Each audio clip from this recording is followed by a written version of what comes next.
Olá, estudantes, tudo bem? Então aqui é o professor Gustavo e hoje eu vim através desse vídeo fazer uma revisão para a nossa avaliação da aprendizagem que acontecerá na semana que vem, dia 11/11, na escola, como combinado com vocês, pela manhã. Eu mandarei para vocês todo o cronograma no roteiro de hoje. Então o conteúdo que estamos trabalhando agora são os advérbios. Então o advérbio é uma classe gramatical, assim como as outras todas que nós temos na língua portuguesa, que são 10 ao todo, entre elas adjetivo, substantivo, pronome, numeral, conjunção, preposição. E aí nós temos dentro dessas 10 classes o advérbio. E trabalhar das outras, os advérbios é uma classe bem simples e fácil, basta que a gente prestar um pouco de atenção. Então, os advérbios, quais são as características dos advérbios? Então, os advérbios é uma classe de palavras que vem para modificar o sentido de um verbo, de um adjetivo ou de outro próprio advérbio. Mas como que muda? Ele muda o sentido, professor? Não, ele não muda o sentido. Ele dá mais expressão para essa outra palavra. Então, por exemplo, digamos que eu falo que o rapaz correu. Todo mundo entende que o verbo correr é um verbo de ação e que faz-se uma ação, logicamente.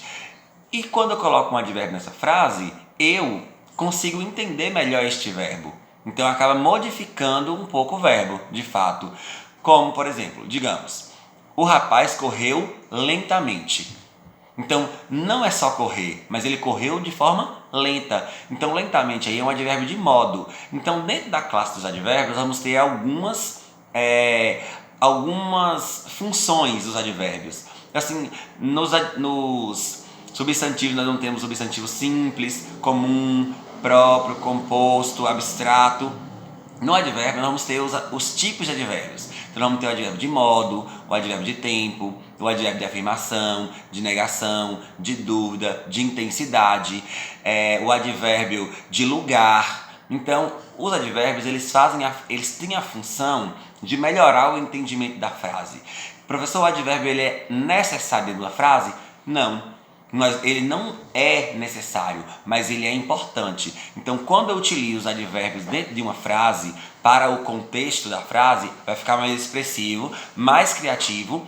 É como os adjetivos. Então, uma frase que eu coloco um adjetivo para caracterizar um substantivo, logicamente a frase, o contexto, o texto vai ficar mais expressivo. Quando eu coloco o advérbio, também fica mais expressivo. É por isso que o advérbio é tão importante. Então é uma classe de palavras variáveis, né, em gênero e número, depende bastante do contexto, para mim poder variar.